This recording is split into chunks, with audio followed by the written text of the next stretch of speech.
But already lots of elements have been revealed, including that surplus that Craig just mentioned. There's also tax cuts from July 1 and increased spending. Ross Greenwood held a special budget panel in Canberra earlier today with AI Group Chief Executive Innes Willox, ACCI Chief Andrew McKellar and Bram Black, the head of the Business Council. We think that it's so important to focus on a key thing in this budget, and that's how we improve Australia's competitiveness.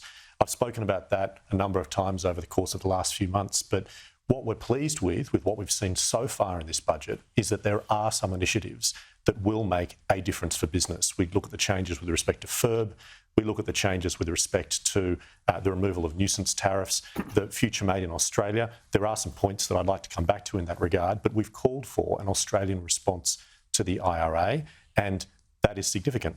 However, what we need to see and what we hope that we can see moving forward is that these important steps that have been taken in this budget are used as a basis for moving forward with further changes that really drive competitiveness. And that's what I'm talking about in terms of tax reform, industrial relations reform, changes to our regulatory settings, and of course, federal support for states to go about changing their planning systems as well. So, Innes, do you get a sense that this government has a thirst for reform, the type of reform that Bran is talking about, that can move productivity forward in this country into the future?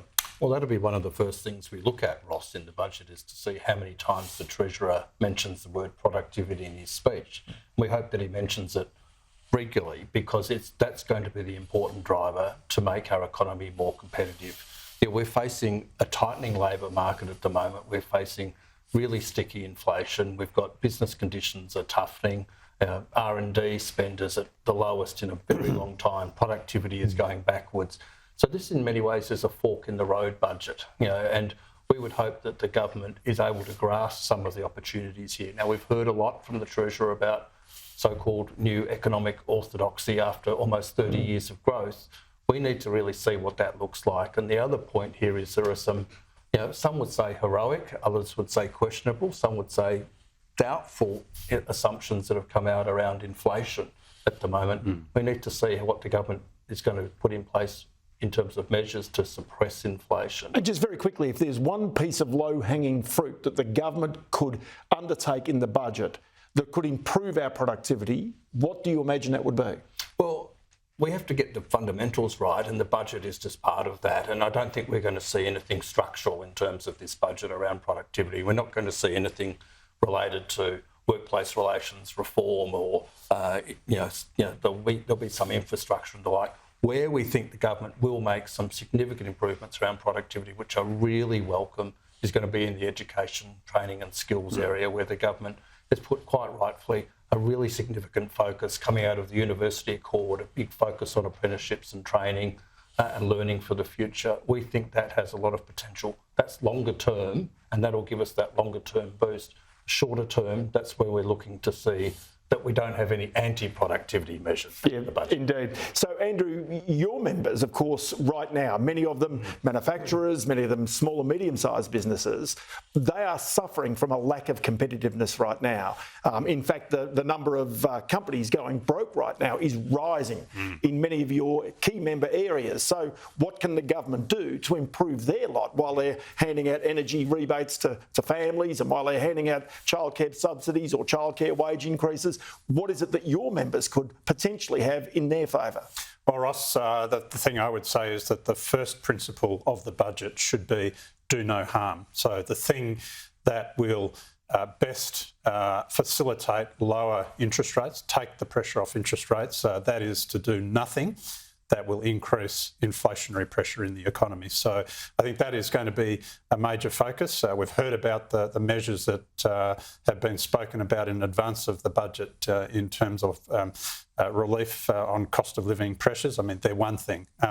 They might detract from the headline CPI, but they don't really have an impact on core inflation, and that's what the Reserve Bank will be looking at. But that's just a punt, isn't it, that they throw the inflation problem out beyond the next election? That's what people are saying. Now, the government's rejecting that at the moment, but that's the reality of what they're doing. Well, and that's going to be the test. I mean, that is going to be the ultimate test. The Reserve Bank will be the judge on that in the coming months, but if we want to really address some of those pressures that you're talking about, the best way to do that is to enable interest rates to be reduced sooner rather than later. Okay, so there's the potential of, for another year, having the instant asset write-off of up to $20,000. But I make the observation that if you're not making any money, you don't need a tax deduction.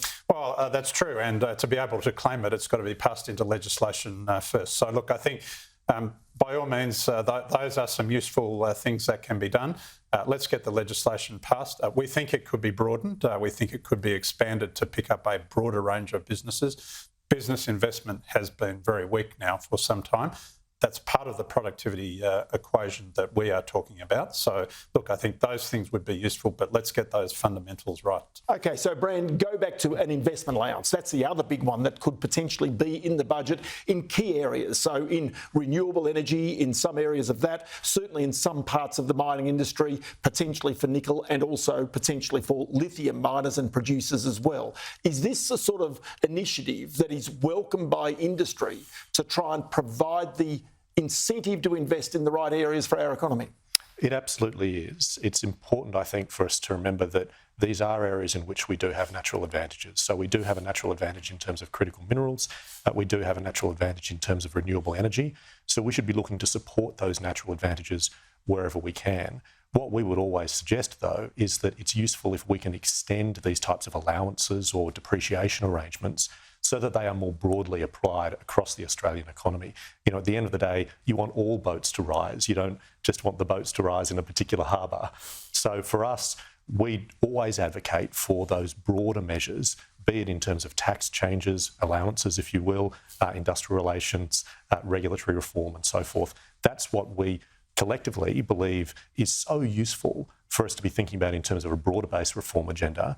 But I do stress that small steps, important steps such as this are useful. So we're pleased with them. So, Ines, the issue here about the Future Made in Australia policy is, yes, there are some key industries that have been chosen by government, but there are a lot of other essential industries that are simply being left behind that might say, well, we're struggling to compete. Our energy bills have gone up. Our wages bills are going up. Yep. We're now starting to struggle a little bit to maintain our workforce. What's being done for us? So indeed, so this is going to be really interesting to see what happens in the budget around Future Made in Australia. That wouldn't be surprising at all if that was a catch cry for the budget. But what we sort of are really interested in, Ross, is whether the Future Made in Australia policy is actually a policy that can work. It doesn't just pick winners in quite specific industries, but it provides broader support for industry.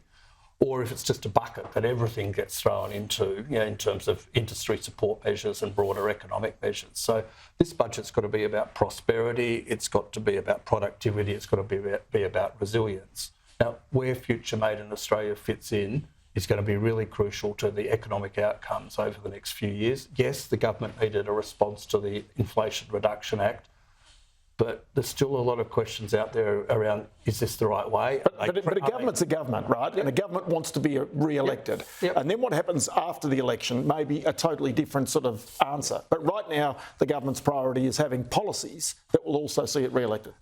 Well, totally. And we are a year out from the election, whether we like it one way or not. And this will be perhaps the last full budget before the next election. There may be a mini economic statement before the next election. So this is really setting the scene. That's why I said earlier this is a fork in the road budget, because it has the potential to set us up for the next 5 years. With Future Made in Australia, it can have some significant success points, but there's concern already among industry about crowding out, about the government picking winners, picking perhaps the wrong subject areas. We put almost $1 billion into quantum. The UK has put 1/50th of that into the same company. So have we overreached and overpitched? That's what this budget is going to do. It's going to be fascinating. And the other thing also is about structural spending, because the one thing is that eventually these surpluses the government's enjoying right now, which give it economic credibility to be sure, they expire. And the problem is then with those deficits mounting, the spending mounting, the structural spending mounting, whether that also has an impact on the business community, that it's seen to be, if you like, the answer for some of the taxation problems that the government might face in the future. Well, that's absolutely right. And we would say that the government doesn't have a revenue problem, it has a spending problem. So one of the things we'll be looking at tonight is what is that medium-term trajectory that the government is putting forward? Are they putting us on a pathway where we are closing that structural gap that we know that is out there. Are we able to reduce net debt as a proportion of GDP over the medium term? So, that's the kind of story that we will want to see, that the government has a credible medium-term fiscal strategy, that it's undertaking the repair that it needs to, that it's addressing those double-digit areas of spending growth. So at the moment, that's public debt interest. Obviously, that's fuelled by higher interest rates. It's the NDIS. That needs to be got back on track. It's areas like health spending, aged care spending, defence. These are the big areas where there is growth in expenditure. We have to have a credible story about how we're going to keep some of those areas under control in the future. I'll tell you what, Andrew McKellar, Innes Willox and Brand Black, many thanks for your time today. We'll find out very shortly exactly what is in that budget.